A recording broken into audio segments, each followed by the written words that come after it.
Том зураг захирал маань хоёр төрлийн реформыг маш их ярьдаг. За өмнө нь хоёулаа тэтгэврийн шинжилгээний талаар ярьсан. За боловсролын реформ бол бас таны ярьдаг гол сэдвүүдийн нэг. Тэгэхээр энэ талаар ярих болсон шалтгаан чи юу юм бэ? Энэ ерөөсөө би чинь баг хүүхд тахтаа CEO болол тэгэл яваад байсан. Ерөөсөө хүмүүсгээ цалин яаж нэмэх вэ гэж CEO бодож байгаа байхгүй юу? Тэгээд цалин нэмхийн тулд компани ашиг өсгөх ёстой шүү дээ. Компани ашиг их сайхан өндөр байвал нэг тэр чинь эзэд би тухай чи хөлсний захирал хийж байгаа шүү дээ. Эзэд бол нэг тийм харамлал ингээд идэх хүн бэ нэлээ. Би тэрийг айгүй олон компанид хөлсний захирал хийсэн учраас мэдж байгаа. Эзэн бол ашиг өндөр байвал болцол гэдэг юм байлээ. За одоо мэдрэл мөтөл биш бол тий. За тэгэхээр ашиг яаж нэмэх вэ гэдэг чинь миний ажил болчихж байгаа үстэй. Тэр чинь ажилтнуудад ямар эздэд ямар юм аа. CEO бол тэр ашиг нэмэх ёстой шүү дээ. За ашиг нэмэхийн тулд хоёр юм байх ёстой. Зардал бага байх ёстой, орлого өндөр байх ёстой. За зардал бага, орлого өндөр гэдгийн хариулт нь юу гэхээр бүтээмж. Бүтээмж өндөртэй хүн бол бага цагт, бага нөөц зарцуулаад их өндөр аутпут гэж ярьдаг, өндөр одоо орлого гэж ярьдаг. Гарцыг гаргадаг юм байна. Тэгээ би чинь бүтээмж гэдэг юм л ерөөсөө CEO хүний үндсэн үүрэг юм байна. Ажилтнуудынхаа бүтээмжийг нэмбэл ерөөсөө бүх юм маань сайхан өсөөд явчих юм байна. Орлого нь өсөө явчих юм байна гэдгийг ойлгоод тэгээд бүтээмжийг судалж эхлэхгүй юу.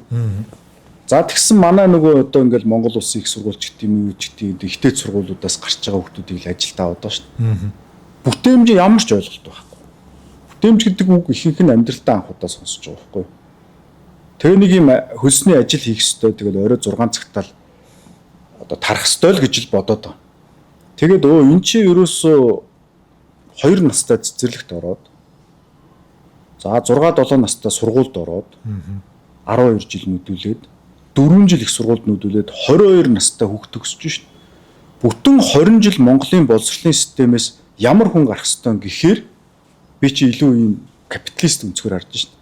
Бүтээмжтэй л хүн гарах ёстой. Юу сайн хүн, зөв хүн. Тэгээ би тэрийг нэг одоогоос 17 8 жил юм ойлгохгүй. Сайн хүн гэдэг бол бүтээмжтэй юм. Зөв хүн гэдэг бол бүтээмжтэй юм. Тэгээ бүтээмж гэдэг чинь зөвхөн эдийн засгийн ойлголт төдийгүй сэтгэл зүйн ойлголт байна. Бүтээмжид хүний сэтгэл зүй нөлөөлдөг байна. Бүтээмжтэй хүний сэтгэл зүй 50 байдаг юм байна. Олон улсын тийм судалгаанууд хийгдсэн байна.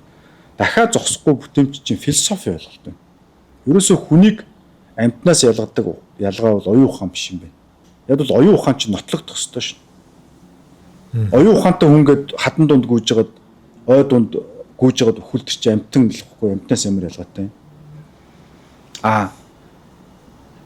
Оюун ухаан юугаар нотлогдох ёстой гэхээр үрдэн буюу үрдэн гэдэг чинь бүтээл нэг юм бүтээсэн байх ёстой юм байна л да. Тэгээ бүтээсэн тэр бүтээл гэдэг зүйл чинь бүтээмжээр нөхцөлддөг. Тэгээд би ерөөсөө манай Монголын боловсролын систем чи ерөөсөө юу хийх гэж яах гэж оршин тогтноо. Энэ 50 мянган багш 300-400 дунд сургууль 60-70 ихтэй сургууль байгаад яах гэ нэг юм мангас байгаад ш нэг юм систем амаар нь хоол ороод бөксөөр нь баас болж гардаг юм систем байгаад ш ходоод нь боловсролын систем гэдэг нэртэй яам маамтай толгойд нь яамтай боловсролын ерөнхий газар мазартай тий багшийн дээд сургууль багш бэлддэг сургууль мөргүүлтэй энэ мангас монстр чинь юу гарах хэвээр нэг юм гарах хэвээр шүү дээ. Тэрийгэ уучраа олохоо болоод төөрөөд бүр баларцсан явж байгаа юм байна. Бүтээмжтэй хүн гаргах хэвээр юм шүү гэд би олон хүнтэй уулзсан гайхаж хараад байгаа. Монгол хүн бэлдэх хэвээр гэдэг. Монгол боловсролын системээс монгол хүн бэлдэх хэвээр. За монгол хүн бэлдэнэ гэж юу гэсэн үг гэхээр нэгдүгээр ангийн одоо унших сурагч гэдэг үсгэлийн баяр хийх гэж байгаа сурагч гэдэг чөдөр ногтны тухай заах юм. За. Тэгээ амьдралдаа одоо мал дээр гарч үзээгүй хотод төрсөн чөдөр гэхэд ордог чэ ногт гэхэд ордог энэ гэж цээжлэх юм. Энэ бол одоо сурганы дэлхийн бас яг нь ч 150 жил хөгжсөн ухаан шүү дээ. Бас доош нь хийж болохгүй. 150 жил дэлхийн одоо эрдэмтдийн нээсэн нээлтийг энд өөрчлөлт гинэ. Хүүхэд чинь relatable буюу яг өдөр тутам орчинд нь байдаг одоо тэр хүүхэд өндөг иддэг бол өндөг гэхэд ордог өсөгч гэдэг юм уу? Пүүз өмсдөг бол пүүз гэхэд ордог пэ өсөг гэж ингэж заах ёстой байтал хизээч хараагүй чөдөр гэхэд ордог чэ гэд ингээд тэрний яах чинь монгол хүн болгож байна. Одоо монгол хүн гэхээр чөдөр мэддэг хүн гинэ. Тэгвэл одоо Орос хятад хоёр хүн авчираад 2-7 хоног чөтөр заагаа тэр хоёр Монгол хүн юм байна тийм үү. Ингээд бүр сүрээд, солиороод, мэдрэлэн муудаад цагаан солио гэдэг шиг тий. Хи оос юм хардаг ийм болцсон гэдгийг ерөөхдөө ойлгоод тэгээ би ихтэй сургуулиудын бас ректоруудтай энэ төр уулзч үзэж байгаа байхгүй юу. Тэгэхэд Монгол улсын их сургуулийн ректортой уулзж байгаа. Энэ одоо 10 хэдэн жилийн болсон явдал л да тэр хүн одоо тэндээсээ гараад утсан баг гэж бодож байна. Тэгээд ийм бас нэг олон нийтийн арга хэмжээнд дээр танилцаад өө заа. Тэгсэн чинь надтай анх удаа уулзаа. Тэгээ их тийм тоохгүй, томжиргүй маягтай. Би ч одоо бас нэг 20 жил бизнесийн салбарт ажилласан хаач явсан бас олонтойгоо штэ. Бас нэр хүндтэй. Өө ганцоо захир сайн уу маань хүмүүс чинь дуртай юм яриад гоё яриад стратеги энэ ярих дуртай штэ. Тэгсэн өө ярвайцсан амтэн гэж зогсоод би тэг гайхаа та юу хүн юм гэсэн. Би Монгол улсын их сургуулийн ректор. Тэгээ би гинт жоохон хэгжүүрхэд өө баярлалаа би таныг олон жил хайж явсан. Би таны хэрэглэгч байна. Танаа Монгол улсын их сургуулийг төгссөн хүүхдүүдийг би ажилд авдаг хүн байна. Би танаа хэрэглэгч чинь байна. Та ардын хүүхдийг 4 жил мөнгөний авч 4 амьдралын тэр мөнгөнд үрч тий 4 амьдралын жил гэдэг чинь амар ихгүй. 4 жилийн та үрчээд би аваад дахиж сургаад. Би банк санхүүгийн салбарт ажилладаг CEO хүн. Би аваад таны сургаж чадаагүй хүүхдийг дахиж сургаад байна. Тэгээ би танд одоо харилцагчийн хуваар тий ер нь бол үйлдвэрлэгч юм бол харилцагчаа сонсож явах хэрэгтэй байдаг. Та намайг танихгүй байна, би ч таныг танихгүй юм байна. Тэгэхээр би танд хэлчихье. Таны бүтээгдэхүүн ерөөсөө чанарын шаардлага хангахгүй гэсэн. Оо царай марын таталтаад айгүй уурлал хачин болол явсан. Тэгээ бодвол над дургуул болоо. Гэхдээ ер нь тэ өнөөдөр хүнээс мөнгө авах бол одоо нэг хэрэг тийм үү. Хүний амьдралын 4 жилээр тоглолцоод тэгж одоо ингэж ирээ цэргүү байна гэдэг бол бодвол тэр доктор профессор хүн байгаа шүү дээ. Тэгэхээр ер нь явахтай зөвхөн Монголд хэлтгүү баруунд олон улсд ч байна л да. Доктор профессор болох тусам улам тэнэгшдэг. Тий. Тэгэхээр ер нь эрдэмтэй хүн гэдэг чинь ямар үг гэхээр эрдэмтэй хүн даруй гэдэг чинь хүн ингээл доктор болох тусам өөрийнхөө тэнгийг л гайхаж явах хэрэгтэй. Би одоо ингээл би бол банкнд одоо дилер байсан. Тэгэхэд бол би одоо өөрийнхөө ухааныг гайхаж дийлдэггүй байлаа шүү дээ. Өөрийнхөө мэдлэгийг одоо гайхаж. Тэгэл дэд захирал болол одоо би чи ингээд юу юм бэ ч одоо баг 20 гаруй жил CEO хийж штэ. Тэгээ одоо бол би сүүлийн 20 жил захирал хийлээ. Том байгууллага удирдлаа. Одоо жил ирэх тусам өөрийнхөө тэнгийг гайхаж байгаа штэ. Би ямар тэнэг байл гэж л одоо бодож байгаа штэ. Тэгэхээр доктор, профессор болох тусам ийм хараа харц ийм чинийг сурах хүсэлтэй тий. Ийм байх хэвээр ийм эмоцлог тийм 14-тэй хүүхэд чиг тэгээ тийм одоо найз өхнөө булаалда зодтолдох ч 2-14-тэй банд шиг шилжилтийн насны гормоны одоо хэд их гормоны коктейлд орцсон тархитлагын ийм бөөн дотор нь дэлбэрэлт энэ төр явцсан тийм шилжилтийн насны юм шиг байж болохгүй шүү дээ. Жохон талбун байх хэрэгтэй байхгүй юу? Тэгээд энэ тань зүгээр яг нөгөө ингээ боловсролын системийг чи би аягүй судалж байгаа байхгүй юу? Тэгээд өнөөдөр Монголын боловсролын дунд сургууль хүүхдүүдийн үзэж байгаа хичээлийн хөтөлбөрийг нэг залуул гаргаж байна боловсролын ам дээр. Ганцхан залуул гаргаж байна. За. Тэр бол сайн залуу. Би одоо нэр мөрийг яриад байгаа. Гэтэ эн чинь үндэстний боловсролын систем 700 мянган хүүхэд дунд сургуульд сурж байна. Тэр 700 мянган хүүхэд ирээдүйд ямар хүн болох юм? Ямар аав болох юм? Ямар ээж болох юм? Ямар иргэн болох юм? Бүтээмжтэй болох уугүй юу гэдэг асуултыг нэг залуу бариулаад бүгд нүдэ анаа хайцсан. Ийм л боловсролын систем. Тэгээ энийг би ойлгосноос хойш бол одоо зоригтой шүмжилдэг болсон. Тэрээс би ийм бас галзуу солиотой юм шиг хүмүүс фейс дээр бичил байдгийн. Чи мэдэх юм а яар гэж. Би бол мэдэхгүй юм а ярьдаггүй угаасаа. Би мэдэхгүй юм а ярьдаггүй шүү дээ. Би мэдэх юм а бол харин өстой нэг нэлээд сайхан судалж чаад хинээс ч яахгүй ярьдаг. Би бол боловсролын системийг мэднэ. Би Монголын боловсролын системийг үнэхээр сайн мэднэ. Тэгээд би өөрөө бүтээгдэхүүн хэрэглэгч нь байсан. Тэгээд би өөрөө тэргээр явсан хүн. Би барууны системээр явсан. Би харьцуулж үзнэ. Би энэ сүүлийн 20 жилийн хугацаанд Монголын боловсролын системийн бүтээгдэхүүнүүдийг ажилууллаа. Бүтээмжийг нэмэх гэж хүн болгох гэж тийм ээ. Яаж одоо үйлээ үзэж байна. 20 жил заацсан байх ёстой юм одоо нөхөж зааж байна гэд. Ингээд яг шүмжлэлтэй хандаад ингэж яваад тэгээд барууны боловсролын системүүдийг судлаад ер нь манай улс тэгээ нөгөө түрүүний эдийн засгийн асуудал нөгөө эдийн засаг гэдэг чинь өөрөө бүтээмжихгүй. Монгол хүний толгоос гарсан юм юу чалга. Тэгээд энэ боловсролын реформ хийхгүй бол Монгол үндэстэн өндийхгүй юм байна. Монгол улс хөгжихгүй юм байна гэдэг Одоо энэ ихтгэл үнэмшилт бол би одоо 3-аас 4 замаар хүрсэн. Би ч одоо нэг юм дээр юм 3-4 замаар талаас нь нотолдог. Тэгээ олон талаас нь очиж үзтгэл болоод тах шиг биш сүулдэ. Эдийн засгч хүний хувьд тийм байхгүй. Эртээд нэг Монгол улсын ерөнхий сайд асан бичиж чинь сошиал дээр. Казахстан улсаас манайх ядуу байгаа нь ягаад тэгэхээр манайх ганцхан оюу толгойтой. Казахстан 8 оюу толгойтой л гэж. Гэхдээ Монгол толгойд хайчицсан. Тэгээ одоо Монголын 3 сая 500 ч одоо эргүү мал шиг одоо төхөөрүүлэх гэж байгаа хон шиг ингээд ангаагаад майлж байгаад оюу толгой ингээд олдох юм бол баяжаад идэг. Оюу толгой олдохгүй л өгдөг. Тэгвэл энэ дэлхийд даяар энэ хятад залуучууд сая Шанхайд би явж исэн DJI гэдэг дрон шүү дээ. Одоо Монгол залуучууд DJI дроноор одоо видео камер бичлэг хийж байна. Эний чинь Шанхай их сургууль Шанхай их сургууль гэж юу гэдэг юм. Хизээ тийм байсан дэлхийд. Тэ? Одоо л лаг болчиход байгаа. 80 2000 он тийм байхгүй шүү дээ. Шанхай их сургууль хинч мэдэхгүй. Шанхай их сургуулийн дипломын ажил биш шүү дээ. За. Тэр хүүхэд одоо хятад залуу юм бэлээ. Тэр бөмбөн болцсон. Дэлхийн дроны зах зээлийн 80% гэж байгаа. Үгүй. Энэ чи хятад хүн толгоогоор дрон хийж байна. Ингээ ерөөсөө бүхэн толгоогоор л юм хийж штэ тий. Одоо та бүхэн DJI-гийн баг юу микрофонтой сууж байна гэж тий. Тэгээ ийм ерөнхий сайд байсан үн ийм бүтлгүй юм яриад тий. Одоо оюу толгоо олдохоор 3 сая 500 мянган хүн тэндээс одоо жагсаал хийж байгаа мөнгө хувааж идэх ёстой юм байл да. Одоо өөр юм хийх гэсэн юм биш. Тэгээ ийм юм чинь би ингээд харж өсөөд боловсролын реформ хийхгүй болохгүй нэ.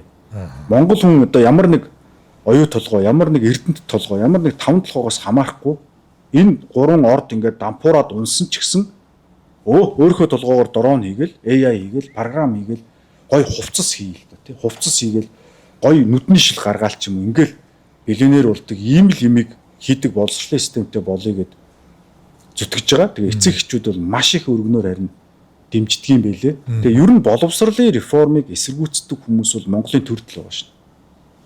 Тэ? Кембрижийн систем л худалдаад авчил гэдэг байна.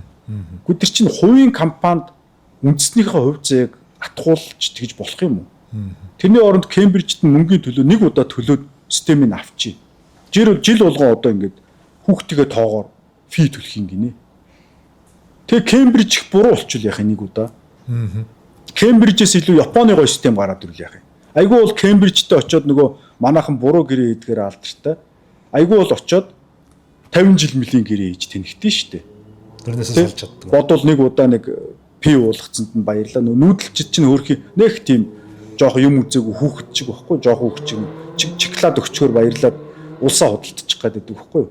Би ч одоо олон жил санхүүгийн цагт 8 хийсэн хүн чинь нүүдэлч хүмүүсийн тэр хүүхдэрхүү занч айгу зовлонтой шүү дээ. Өөрийгөө л зарна үсттэй. Өөрөө л тэр Кембрижд өртөө болно үсттэй. Ягаад бид үндэснээр яа тэр бид ягаад нэг компаниас систем худалдаж авч болохгүй вэ гэхээр маргааш өөр компани илүү систем гаргахад бид нөгөө ихний компанид уягчдаг байхгүй юу?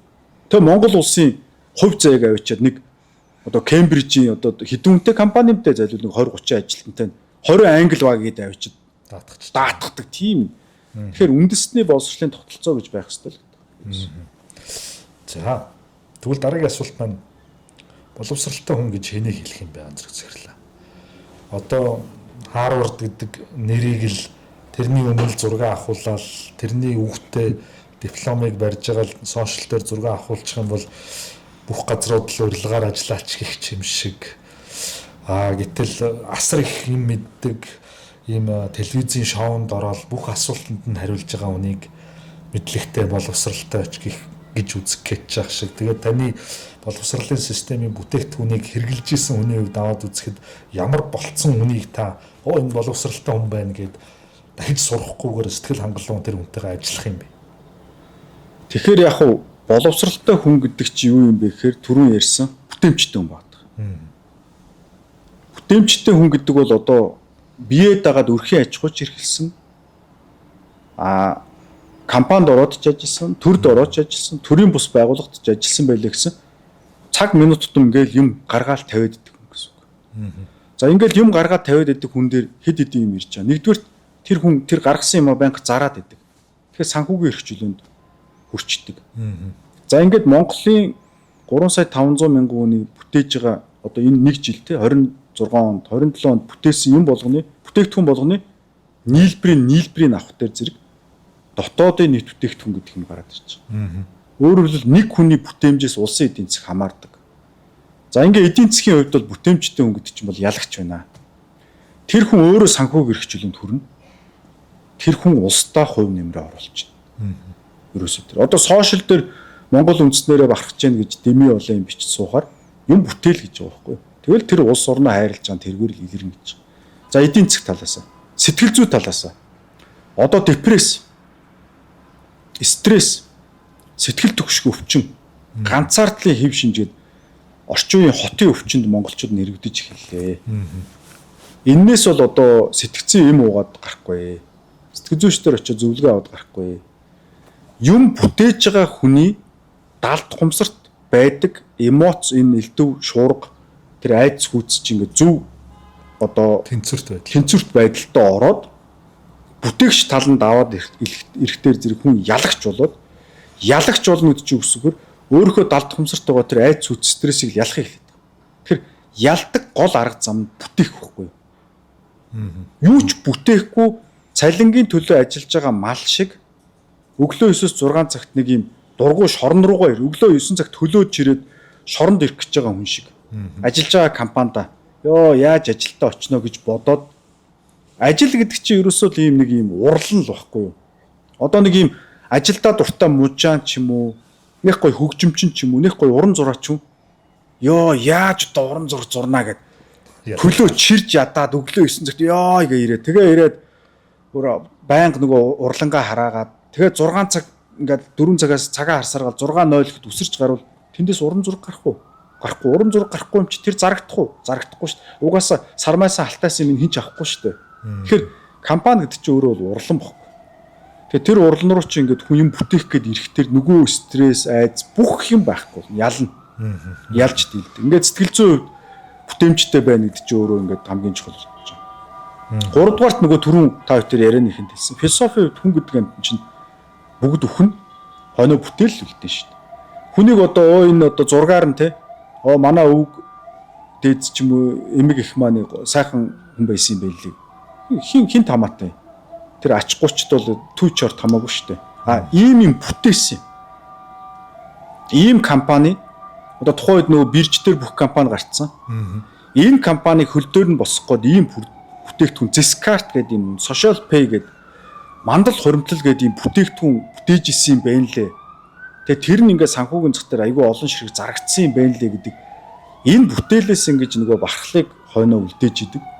Тэгэхээр бүтээмж гэдэг бол эдийн засгийн сэтгэл зүйн философийн ийм гурван одоо зорилгыг нэгэн зэрэг биелүүлдэг учраас Монголын боловсролын систем бол бүтээмжтэй хүнийг бол үйлдвэрлэн гаргах ёстой. Тэгээд тэрийг нь яг би нөгөө талд нь бүтээмжтэй гэдэг нь нөгөө тухайн хүний шинж байгаа даа шүү дээ. Тухайн хүний identity-г нь болохоор би стратегч хүн гэж нэрлэж байгаа. Яагаад бол стратегийн ухаан, бүтээмжийн ухаан хоёр бол салшгүй холбогддог. Бүх бүтээмжтэй хүн бол стратегч байдаггүй. Бүх стратегч хүн бол заавал бүтээмжтэй хүн байдаг байхгүй. Тэгэхээр бүтээмжтэй хүүхдүүдэд болгож бэлдэж байгаа нэмээд стратегч болгоход тэгэл ерөөсөө эн чинь юм штэ бас олон замаар энд ирсэн юм оо одоо тоолоод барахгүй. Би ерөөсөө Монгол улсын хөгжлийн стратегийг одоо 20 эдтэйгээс л бодсон юм. Янз янзаар одоо уул уурхай бол манай хөгжлийн стратеги биш байхгүй юу? Уул уурхаар бид улам орох тусам улам л хамаарл ихсэл улам л мангуур нь ер нь бол. Тэгэхээр уул уурхайг бид одоо маш сайн ашиглах хэрэгтэй. Байж бол бүх ордоо илрүүл бүгдийг ухаад тэр мөнгийг гаргах хэрэгтэй байхгүй юу? Ягаад гэвэл би чи үндэсний тусгаар тогтнол чинь бас чухал шүү дээ. Тэгэхээр үндэсний тусгаар тогтнолыг бид юугаар хамгаалах вэ гэхээр бүтээлээр хамгаалдаг, бүтээгдэхүүнээр хамгаалдаг. Өнөөдөр чинь Солонгос улсыг Америкт хамгаалж шүү дээ. Яг тэр Солонгос хамгийн агсан шатны чип үйлдвэрлэдэг. Өнөөдөр Тайваныг яагаад Америкт хамгаалж байна? Тайван хамгийн агсан шатны чип үйлдвэрлэдэг. Тэрнээс Тайван хүмүүст Америкчууд хайртай дуртай гэвэл тэр шиг худлаа юм байх. Хинт ч сонирм биш. Тайванд гой газрын баялаг байгаа гэвэл байхгүй л байхгүй юу? Тайванд өвөрмөц соёл байгаа юу байх. Тэгэхээр энэ бүтээгдэхүүн гэдэг ямаараа бид дэлхийн зах зээл дээр хамгаалтанд ордог. Тэхийн тулд бүтээмжтэй толгоонуудыг бэлдэх ёстой. Тэхийн тулд бидэрт маш их мөнгө хэрэгтэй. Тэр мөнгөө уул уурхаагаас олох юм. Одоо дэлхийн түвшний Харвард чиг, Оксфорд чиг их сургуулиудыг байгуулад дунд сургуулийнхаа боловсролын системийг одоо дэлхийд байхгүй стратегч бэлтгэдэг реформ хийгээд ингээд тэгээд би энэ хөгжлийн энэ стратегийг хайх явцтай ингэсэн юм. Fortune 500 компани чинь эзэнгүй юм байна. Эзэн байхгүй юм чинь чадвараараа гүйцэтгэх захирал бол болд юм байна л да. Чадвараараа эзэн таалагдлаггүй гэсэн үг шүү дээ. Тэгэнгүүт окей тэгвэл Fortune 500 компанийг гүйцэтгэх захирал хүн хин ингээд асуулаа. Harvard төгссөн. Fortune 500-ийн CEO-ийг бол Harvard төгссөн хүмүүсийн ингээд анкет бол одоо ингээд бүтэн агуулга дүүргэн үсттэй. За тооны олимпиад авах. Дахиад дүүргэн. 5 хэлээр ярьдаг. Дүүргэн. Гоё ярьж чаддаг олны юм. Гоё одоо яадаг чинь те. Биш вэ. Биш вэ. Тим хүн бол тэнд бүр энэ вэ. Ямар хүнийг яг тэгээд CEO-гоор тавиад байна гэсэн чинь стратегч. Стратегч маш ховор байдаг юм байна дэлхийд. Ягаад тэгэхээр одоо та бүгд Facebook-ыг бодъё, эсвэл Tesla-г бодъё л доо. Дэлхийн бүх зах зээл дээр ингээд Tesla машина ингээд гарах гад алалцж яхад тэрний гүйцэтгэх захирал стратегч хүн байх хэрэгтэй. За энэ стратегч хүнийг тэгвэл бэлддэг боловсролын систем байна уу гэсэн дэлхийд байдгүй юм байна. Дэлхийн түүхэнд стратегч төгсгөнөө гэсэн тийм зорилго бүхий боловсролын систем байхгүй. Тэгээд тэгвэл Fortune 500-ийн гүйцэтгэх захирлынх нь 100-г нь Монгол хүн болгочих гэж. Тэгэхээр тэр чинь нэг компани л Монгол улсаас 100 дахин том байгаа байхгүй юу? Тэгээд тэрний гүйцэтгэх захирал Монгол хүн байна гэдэг чинь эргээд Монгол улсын хөгжил твшилт ямар их гоё хаялагтай байх вэ тий? Хаялаг гэж монголчууд ярьдаг шүү дээ. Тэгээ би ерөөсөө гэсэн за ирэх 50 жилийн хугацаанд Fortune 500-гийн 100-г нь Монгол хүн болгоё гэдэг зорилго тавья. За яаж болох вэ гэдгсэн чинь боловсролын реформ ерөөсөө. Стратегч бэлтгэдэг боловсролын систем. Тэгэхээр боловсролын реформ гэдэг нь хөтөлбөрийн тухайн асуудал юм уу? Багшийг тэрний дагуу бэлдэх тухайн асуудал юм уу? Яг юуг ойлгох вэ реформ гэдэгт? Ерөөсөө хөтөлбөрийн ингээд дэлхийд хаанч байгаагүй оронгоор нь эргүүлсэн хөтөлбөр гаргана. Хөтөлбөр гэдэг чинь дотор нь өөрөө заах арга зүйн орж байгаа. Хичээл нь орж байгаа. Хичээлх нь агуулга нь орж байгаа байхгүй юу? Тэгээд багш чинь өөрөө нэг юм боловсролын нэг бүтээгдэхүүн нөхгүй юу? Тэрийг нөгөө амаараа ярьж дамжуулагч нь. Тэгэхээр өнөөдөр Монгол багш гэдэг чинь өөрөө стратегч бэлтгэдэг багш. Одоо манайхаар бол өөлөн ээж. Бүрт үжин гэсэн үг байхгүй юу? Тэд нар чинь стратегч бэлдээдэ штэ. Тим хүн лугаа адил ингэж бэлдэнэ гэсэн үг. Тэр улсын багшийн их сургуулийн чи одоо бүр оронгоор нь өөрчлөн штэ. Стратегч бэлтгэдэг хүн гэдэг чи одоо ямар юм байж таарах вэ? 50 дахь шалгуур малгуур амар бол. Тэгэл яг хуу сургуулийн орчин байна, нэг дижитал технологи хэрэглэн, AI технологи хэрэглэн энэ бүгдийг хэрэглэн л дээ. Яг хуу зүгээр одоо боловсролын реформ ихт нэг давуу тал нь бид Монгол улсын өнцөг булан бүрт хүүхдийн гэрт нь хүртэл очиж болж шít. Одоо энэ гар утас, таблет, компьютераар дамжаад дээр үд дэгдэг ус нэгдүгээр сургуулийн нэг мундаг тооны багш байдаг. Тэрний ангид хүүхдээ өгье гэж. Нөгөөх нь зайлуул нэг 30 хүүхдийн багтаамжтай байхгүй юу? Хажуу ангид нь дөнгөж орохоор байхгүй болчихдээ. Орчин үеийн дижитал контентор чинь нөгөө тоог математикийн их ойлгомжтой заадаг багшийг чи авчиад дижитал контент тулгаа өргөж. Бүр AI аватарч болгосон юм тий. Тэгэнгүүт тэр нөхөр чинь 700 мянган хүүхд математик хичээл зааж болж шít. Энэ чинь өөрөө энэ бидэрт их давуу талыг юм бий болгоод шít. Хөтөлбөрөөс гадна бас заах аргын асуудал байх шиг байгаа юм тий. За хоёулаа бүр нөгөө өмнөх ярьж ирсэн эргээ санахад сургуульд байх үед ойлгохгүй байсан зүйлээ ажлын талбар дээр гараад зүгээр маш энгийнээр тайлбарлагдсан ийм номноос нөгөө би ер нь өөрийгөө их дутуу үнэлдэг мулгуу тэнэг гэж боддог байсныг бүр оронгоор эргүүлсэн зүйлийг олж харсан гэдээсэн. Тэгэхээр мэдлэг гэдэг бол нэг л зүйл, харин тэрийг янз бүрийн хөвгөдөд яаж заах нь өөр байдаг юм байна. Тэгжиж нөгөө хөвгөд чинь өөрийгөө нээдэг юм байна, тийм үү? Ерөөсөө тийм мэдлэг гэдэг бол хуршгүй оройгүй юм битэр манай Монголын боловсролын систем ойлголт. Ингээл математик хичээл ингээл ахаал яваад. Тэгээд 12 дугаар нэг төгсөн дахиад дээд тооч гэж явж байгаа шиг тий. Тэгээ одоо цаашаа явах гэр хязгааргүй гэж байгаа байхгүй. Тэгээ хүн ингээ айчдаг байхгүй. Энэ одоо бүр хязгааргүй би энэ насаараа барахгүй юм байна шүү дээ. Ингиж нөгөө мэдлэгийг шүтэх синдром гэж. Мэдлэг гэдэг чинь хүний боол байхгүй юу? Хүн чинь мэдлэгийн боол бишгүй. Мэдлэгийг бол би зүгээр талах шиг ингээд аваад мастер хэл иддэг юм болохоос биш. Мэдлэг шүтэж амьдрна гэж юу гэсэн үг? Мэдлэгээр гайхуулж амьдрна гэж юу гэсэн үг? Тэ? Мэдлэг бол ерөөсөө бид нулимаа л хаях хэрэгтэй. Мэдлэг бол зүгээр л хэрэгсэл. Талах ингээ байж чинь талах зүсдэг хутга байвал сайн л үз. Талах зүсдэг хутга байхгүй бол би талахыг ураал идэн штэ. Гараараа барьж байгаа л мэрэд идсэн ч юм яадгийг. Тэгэхээр мэдлэг шүтэх энэ хам шинж бол сүүлийн 100 жил дэлхийд маш хортой яваад энээс болоод мэдлэг шүтдэг хам шинж чинь диплом шүтдэг болоод тэгээ ингээд жишээ нь өнөөдөр Харвард төгссөн математикийн олимпиадын аварга хулгайч дээрэмчин байж болох уу? Болно шүү дээ. Амиа хичээгч байж болох уу? Тэгэхээр бид мэдлэгийг ерөөсөө шүтэж болохгүй. Хүүхдийг мэдлэгээс ерөөсөө айлгаж болохгүй. За ямар ч сан оюуны хомсдолтой л биш бол тэр хүүхэд цөмийн физикээс ахуулаад агсан шатны санхүүгийн инженерч хүртэл бүгдийг ойлгох чадамжинд байна. А бид тэрийг ойлгуулж чадахгүй. Бидний заах арга зүйд асуудал байна. Бидний ном зохиолд асуудал байна. Өнөөдөр Монгол хүүхдүүд тэгж байна. Англи ном унших дуртай байна. Монгол ном унших дургүй байна. Би яагаад тийм мэдэж байна? Өнөөдөр Монгол номнууд 1990 оноос хойш маш ойлгомжгүй бичигдсэн. Орчуулгын номнууд гэж номнууд бол одоо би санаж л байна. 60 хүүхдээ өгүүлбэр байж байгаа. Тэгэхээр сэтгэл зүйн шинжилгээ ухаанд хүн 18-аас дээш хүүхдээ нөгөө хавсарсан нийлмэл үргэлжилсэн яадаг өгүүлбэрийг хүн ойлгодгүй гэд нотолцоод байхад өнөөдөр ингээл захын Монгол одоо альбан бичгийг уншаал номыг уншиж 30-аас 40 хүүхдээ өгүүлбэр. Ус сэтгэл зүйн шинжилгээ ухаан нотолцоод байна шүү дээ. 18-аас дээш хүүхдээ өгүүлбэрийг хүн нөгөө ил ухамсараараа тогтоож барьдгүй маа гэд.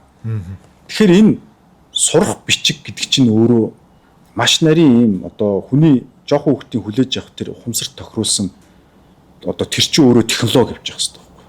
Хоол хийдэг хамгийн гоё амттай гуляш хийдэг технологи гэдэг шиг орж ирэх хэрэгтэй. Тэрнээс зүгээр дуртай багийн нэрж өнөөдөр Монголын сургачгийг бичдэг. Зүгээр нэг 3 багш сууж байгаа 100 наадмаар бичдэг сургачиг. Тэгээд дээрээс өгж байгаа үүрэг даалгавар Монгол хүүхдийг монгол хүн болгодог гэж. Гайхаад нөгөө сургачиг бичдэг багш нар 10 жилийн багш нар сургачиг бичиж байгаа шүү дээ. Гүү шүү дээ энэ чинь хэлний эрдэмтэд боловсролын эрдэмтэд сургачиг зохиох хэрэгтэй байхгүй юу? Сэтгэл зүйчнэр зохиох хэрэгтэй шүү дээ. Сургууны арга зүгээр мэрэгсэн хүмүүс сургачиг зохиох хэрэгтэй шүү дээ. Тиймээс 10 жилийн одоо багш нарыг ингээд суулгаж ийснээр сургачиг бичүүлээд санал бодлыг авах нь зөв л дөө. Гэхдээ эн чинь ойлгож байна уу те? Манайх ерөөсөө бүр ингээд тэгээд энэ боловсрол судлалынхаа газрыг хаагаад 20 жил болж байгаа улс гэж байгаа шүү дээ. Сургууны арга зүй судалдаг газар хаацсан. Монгол улс. Одоо 20 жилийн өмнө байхгүй хаацсан. Гоё юу? Нөө Кэтэмсээ хаагаад одоо хэдэн жил болцсон тий. Компьютер технологийн их сургууль гэж байлаа шүү дээ. 90-ад онд. Компьютерийн 90-100-д нийлүүлж шүү дээ. Татан буулгаснаа холбооны сургуульд нийлүүлсэн. Чидөө холбооны сургууль чи холбооны сургууль үстэй. Компьютер сургууль чи компьютер биш юм уу те. Гэх мэтлэн ийм солиотой юмуд маш их болсон байна гэж. Тэгэхээр боловсрал гэдгийг бүтээмжтэй холбохоор бүтээмж гэдэг нь өөрөө зарагдж идэг бүтээгдэхүүн бүтээх тухай ойлголт юм байна гэж би бол ойлголоо. Тэрнээс зүгээр мөнгөний тухай асуудал биш юм байна. Ямар нэгэн байдлаар зарагдах бүтээгдэхүүн бүтээгээгүй байж мөнгөтэй болж байгаа жишээ зөндөө байгаа тий. А тэр бол нийгэмд өгч байгаа баялаг бүтээлт огтос биш юм байна шүү дээ. Биш шүү дээ. Одоо нам дагаад цүнх барьжгүйгээ том дарга болоод тэгснэ гинт харсан чинь хэдэн 10 тэрбумын хөрөнгөтэй болцсон. Гадааддуу 5-аас маустай болцсон гэхэр чинь ингээд энэ ард түмчин ингээд бүр мараал гэж ярьдаг тий. Сэтгэл готрол руу орж байгаа байхгүй. Бүр ингээд ялцарч байгаа байхгүй.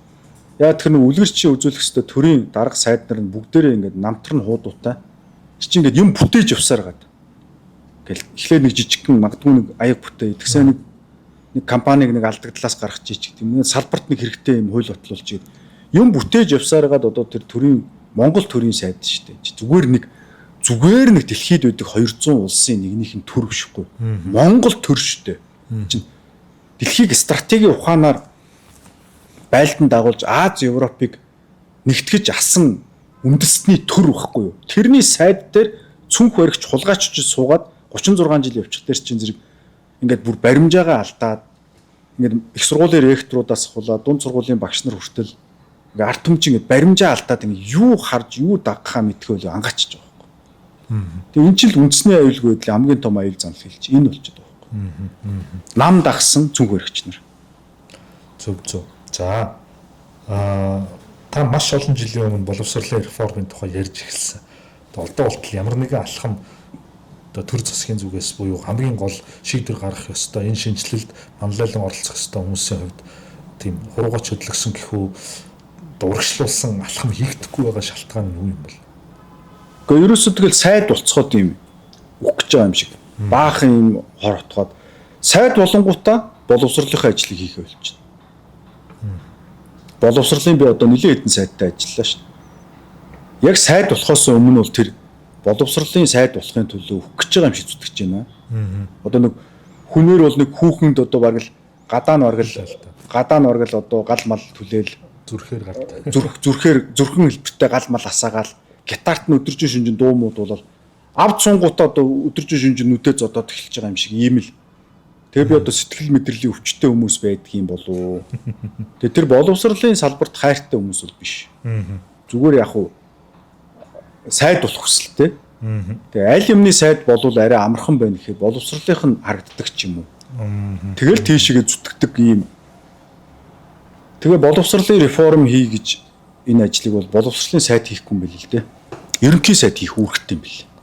За. Яагаад тэгэхээр одоо би нэг юм том компани гүйцэтгэх захирал байлаа. Миний асуудал юу? Миний хүмүүс шүү дээ. Тэ? Тэгвэл би тэгж надад хүмүүсийн асуудал хамаагүй. Би бол гүйцэтгэх захирал. Хүний нөөцийн захирал чи хий. Хүний нөөцийн реформ хий. За хүний нөөцийн реформ хийх гэ хүний нөөцийн захирал явлаа. Тэр хүнд мөнгө байгаа юу? Байхгүй. Санхүүгийн захирал дунд хүрээ өгнө шүү. Тэр хүнд одоо өөрт нь хүний нөөц байгаа юу? Байхгүй. Судалгаа шинжилгээний нэгж байгаа юу? Маркетинг юу ч байхгүй. Тэгэхээр ерөнхий сайдд чинь санхүү нь байна. Боловсрол нь байна. Гадаад харилцаа бүх нөөц цагдаа тагнуул бүгд ерөнхий сайдын доор. Тэг ерөнхий сайд өөрөө боловсролын реформ хийх ёстой. Би бол одоо гүйцэтгэх захирал байхдаа дандаа би хүний нөөцийн реформ л хийдэг.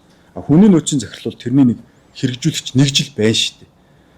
Тэгээд сүүлийн 36 жил ерөнхий сайд хэдэн ч үеисэн юм да 27-8 ч үеисэн юм 30-аад хүн ч хийсэн юм. Нэгэн ч боловсролын реформ хий гэдэг үг амнаас унгаагаагүй байдаг хгүй юу? Тэгэхээр ажлаа ойлгоогүй гэсэн. Ерөнхий сайд гэж юу юм гэдгээ ойлгоогүй. Тэгэл нөгөө нүдэ анаад зодтолтно гэж байдаг шүү баг бахад. Нүдэ анаас авчижсэн ч яг 2 хүн зөгцсөн билээ гэдэг шиг. Нүдэ анаас авчижсэн нэг мэдсэн ерөнхий сайд болсон байдаг.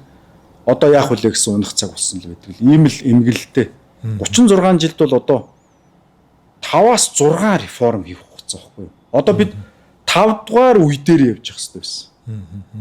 Одоо ингээ нөгөө сайжруулаад нөгөө програм бид нар татаж нөгөө App Store-оос програм татахаар ингээд версүүд нь вершн 2 3 4 5 5 дугаар үе дээр очих байсан чинь ингээд эхнийхийгээ чи юу гэж бодож арай л аимшигтай. За түрүү нөгөө Fortune 500-ийн 100 компани захирлыг монгол хүнээр томилох талаар ярихад монгол хүнийг стратегч болгоё гэж байгаа дээр нэмэх нь нөгөө саяхан шинэ ном гаргасан стратегийн ухааны шинэ онол бас их олон онцгой сайж тууж явж байгаад айгүй олон өнцгөөс нь бас баталсан тийм гоё шинэ онол байгаа. За тэгээд тэрийг хэрэгжүүлэх сургууль байгуулах тухай хоёул өмнөх подкастаар ярьсан. Тэгэхээр энэ боловсролын реформын маань одоо хийх ёстой хүн нь хийхгүй байгаа учраас арга ядсандаа гэхүү бас тэгж жилж болохгүй ч гэж болно. Ягаад гэвэл шинэ онол олсон дээрээ бас тэрийг хуваалцаж нэвтрүүлэх гэж байгаа санаачлага байж болох юм. Тэрийг сургууль болох гэж байгаа дуулсан. Тэгэхээр энэ сургууль маань ямар учиртай сургууль вэ? Хэн зориулсан, хэн хамрагдаж болох юм? Тэгэхээр Ганцзөрөг Strategy School гэдэг маань бол судалгааны институт, эрдэм шинжилгээний. Тэгээ энэ маань бол 2 судалгаа их. Нэг нь бол энэ онлыг судалгаагаар нотлоод дэлхийд хүлээн зөвшөөрүүлэх юм. За энийг тэгэл одоо дэлхийн цэргийнхэн бизнесийнхэн улс төрийнхэн аваад явна үстэй тий. За тэгээ монголчууд маань төрүүлж аваасаа гэж хүсэж байна. Тэгээ Монголын одоо үе үеийн төрийн удирдлагуудад хилээд огт сонсохгүй байгаа учраас арга ядсандаа англи хэл дээр гадаад гаргасан. Тэгээд яг тактик бол эргэл Монгол улсаа л бодоод тахгүй. Дэлхийн хүлээн зөвшөөрөөд Нью-Йорк, Лондонд хүлээн зөвшөөрвөл нэг Монголын төр хүлээн зөвшөөрөх юм болов уу? Кембриж шиг одоо авъя гэх нь байна. Гэх юм ч юм уу те. За тэгжил одоо аргаал ядсан үн үйл. За хоёр дахь судалгааны чиглэл болохоор энэ ямар ч хүнийг ямар ч хүүхдийг шууд Чингис хаан шиг Зүбэдэ Жанжин шиг стратегч болгодог сурганы арга зүй гаргана. За энийг бас дэлхийн эрдэмтдийг хөсөлж жоод Монголынхоо эрдэмтдтэй хамтраад одоо curriculum гэж ярьдаг хөтөлбөр гаргана гэсэн үг хий. За ингээд энэ бол юм. За дахиад шинээр бид бол дунд сургууль байгуулна. Нэр нь ямар юм байх юм одоо мэдэхгүй байна. За Монгол Strategy School ч юм уу нэг тийм байх байх тийм. За энэ дунд сургууль бол Монголын анхны ашигын бус дунд сургууль байна. Олон нийтийн. За энэ сургууль бол лаборатори сургууль байна. Тэгээ энэ сургуульд нөгөө Ганцраг Strategy School гэдэг эрдэм шинжилгээний байгууллагаас гаргасан хөтөлбөрүүдэд туршаад бодит амьдрал дээр ингээд жирийн хүүхдийг ингээд стратегч хүүхд болгож хуурж яана гэдгийг харуул.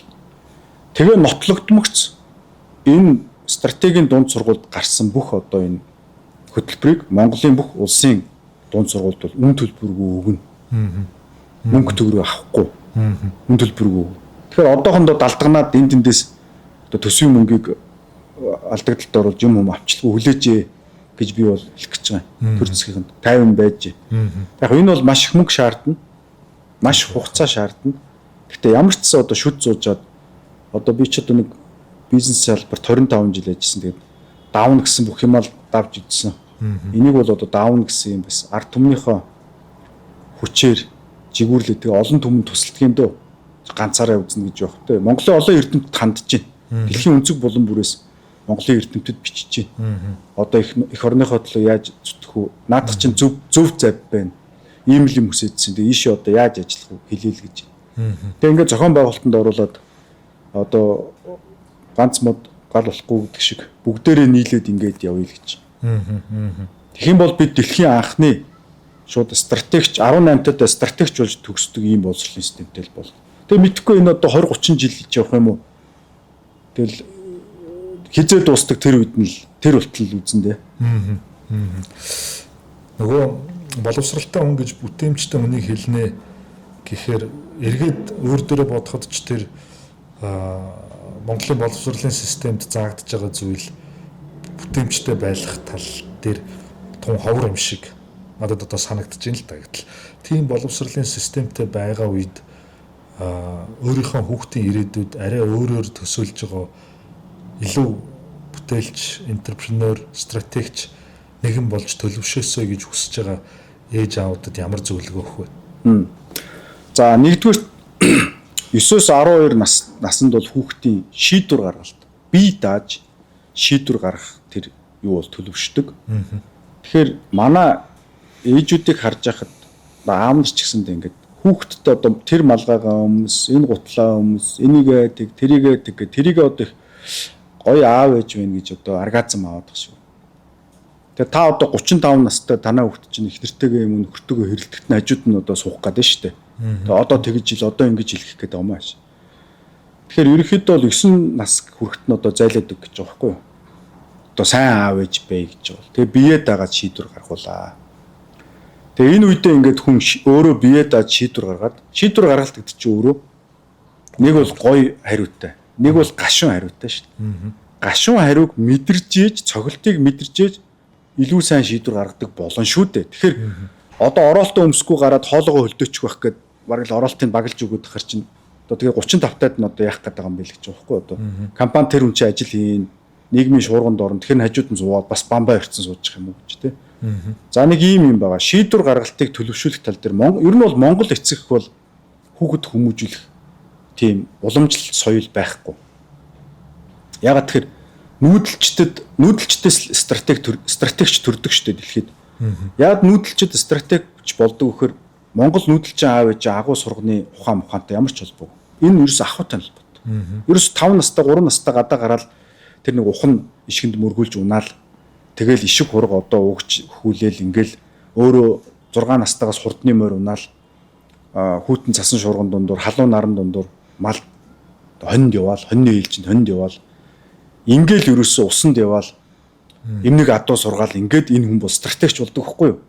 Тийм учраас ахуй нь хүнийг Монгол хүнийг хөгжүүлчихдэг байсан учраас Монгол аав ээжид сурганы ухаан байдгүй. Еврей хятадууд бол 5000 жил одоо тагцсан байшиндаа амьдэрсэн учраас еврей аав ээж бол тэр ардын ам, уран зохиол, юмар бол хүүхдийг бол хөгжүүл 8 чи худалдаач болгоно шүү дээ. Манай тийм байхгүй болохоор Монгол эцэг эхийн одоо хүүхдүүдэд гаргаж байгаа үйлдэл зан авир үлгэр дуурайл бол дандаа буруу харагддаг байхгүй юу? Судалгаа хийлэлтэй одоо ер нь бол камер тавьж байгаа судлаа гэж байгаа. Бүр ингээд гэртэн камер тавьж байгаа буруу зан үйлдэлүүдийг илрүүлнэ. Маш их буруу зан үйлдэл байна. За тэгэхээр энэ шийдвэр гаргалт бие даад шийдвэр гаргадаг хүн болох дээр аягүй сайн анхаарах гэж. За хоёрдугаар та хэллээ бүтээмжтэй хүн бид нар болох хэвээр. Бид нар бол стратегч хүн болох хэвээр. Тэгэхээр бүтээмжтэй хүн стратегч хүн гэдэг чинь суурь нь бол сэтгэл зүйн хандлага байна. За тэр хандлага дээр бол бид нар дөрвөн юм ярьж байгаа. Нэгдүгээр хариуцлага хүлээдэг бай гэж байгаа. Тэгэхээр гэр орондоо чинь хариуцлага хүлээе гэж байгаа. Шал цэвэрхэн байхад хариуцлага хүлээе. Өглөө босоход одоо өглөөний цай бэлтгэгдсэн байхад хариуцлага хүлээе. Тэгэхээр хүүхдэд нэг юм хариуцлагатай ажил дааж өгье гэж. Даалгаж өгье гэж. За ингээ хариуцлагатай ажил даалгаж өгөнгүүтээ араас нь хэмжинэ. Бүтээмжийг бол хоёр зүйлээр хэмждэг. Чанар, тоо. Тоо гэдэг бол цаг хугацаанд тоо хэмжээний хувьд хийсэн үү гэж. Чанар бол одоо чанарын хувьд одоо шалгуур хангасан уу гэж. Тэгэл энэ дээр нь дутуу байвал хилээ сайн байвал урамшуулад ингээд яваад тах тэр зэрэг 18 таа хүүхэд бол хариуцлага хүлээдэг. Тэгээд чанартай тоо хэмжээний хувьд одоо элбэг ариун юм бүтээгдэхүүн гаргах суурь дадлууд бий болно гэсэн үг.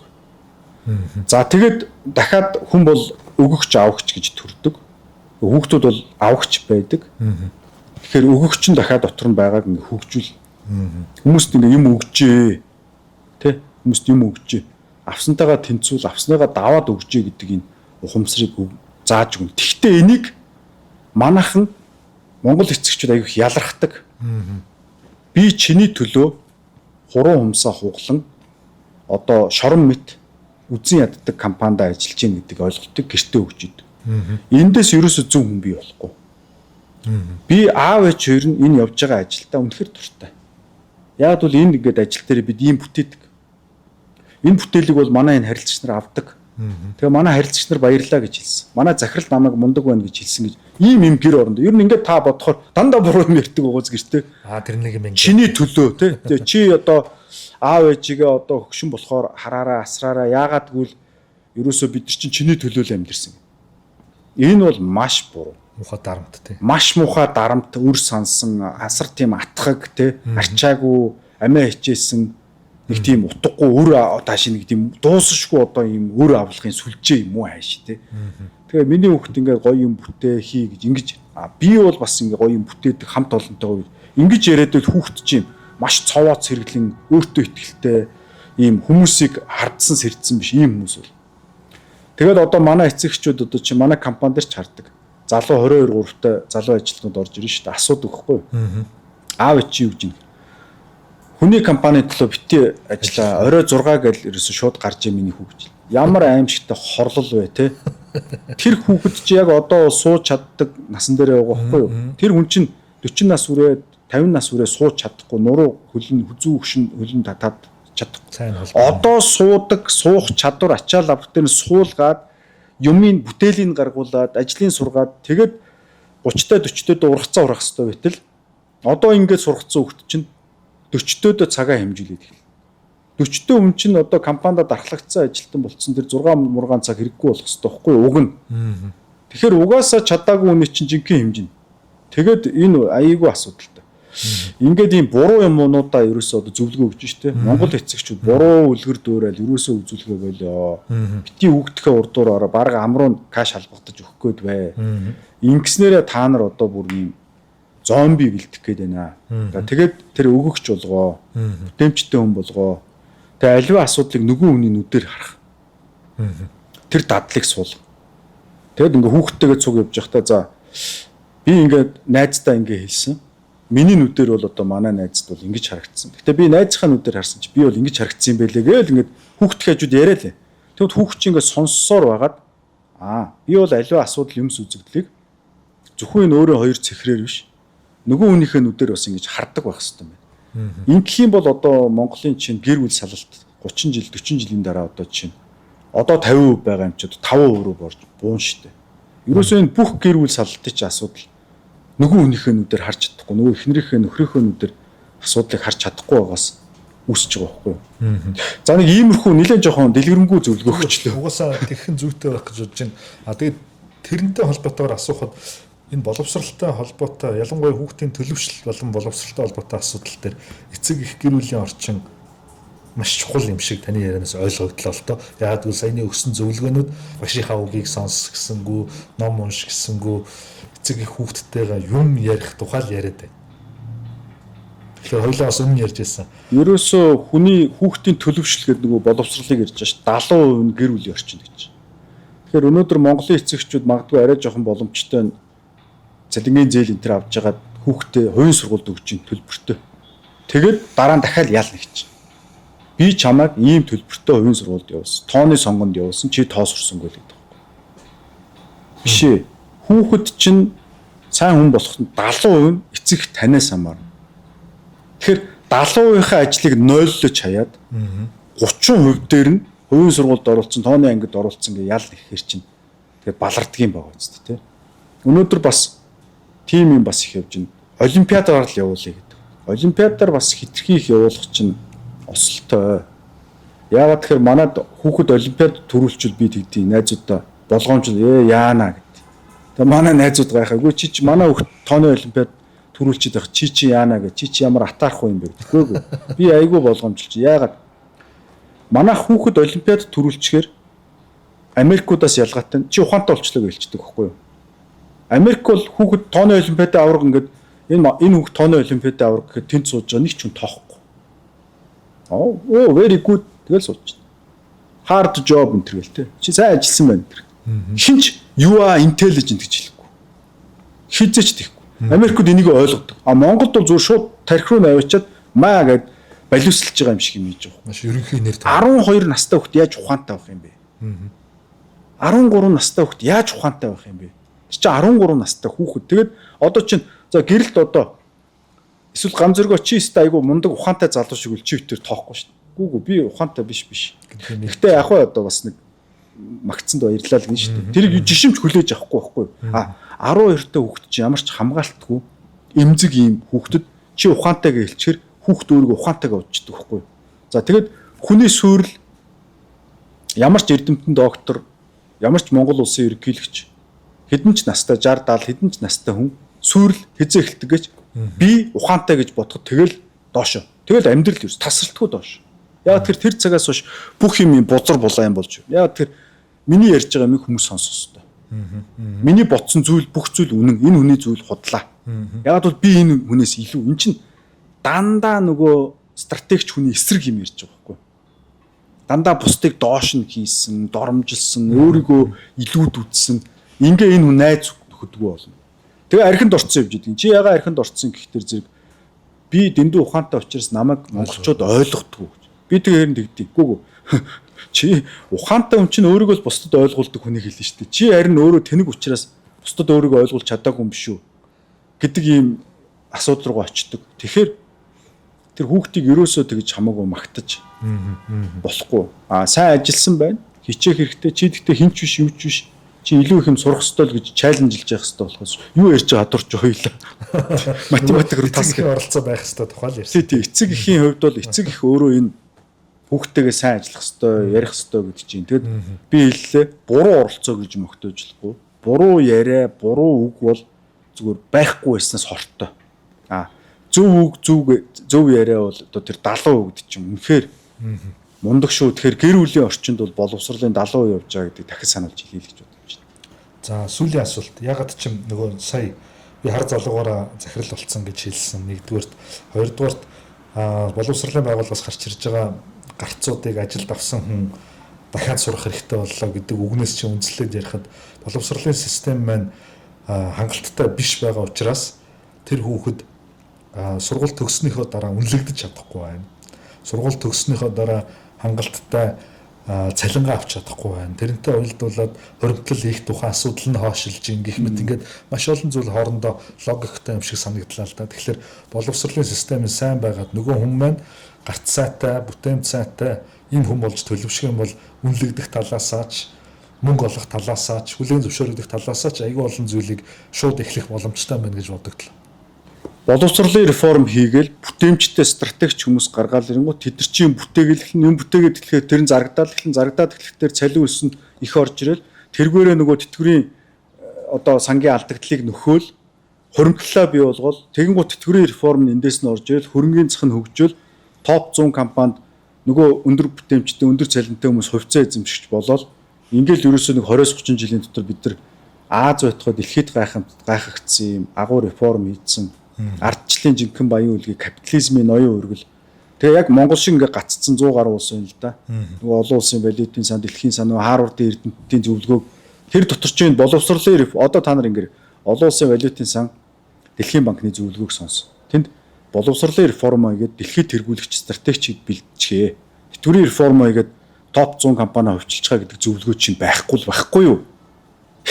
Яагаад тийм бхэн тэд нар тэр хүмүүс тэр ирж байгаа зөвлөгөөд чинь Монгол улс ямар хамаатай. Гэхдээ нэг 2 жил Монголын захыг хариуцсан, өмнө нь 5 улс хариуцсан. Бушуухан зайлийл гэж бодож байгаа нэг бас нэг цагаачлал байгаа шүү дээ. Тэр Монгол улсын Монголын ард түмний зовлон шаналл тэр Чингис хааны агуу түүх тэр хүнтүү ямар хамаатай.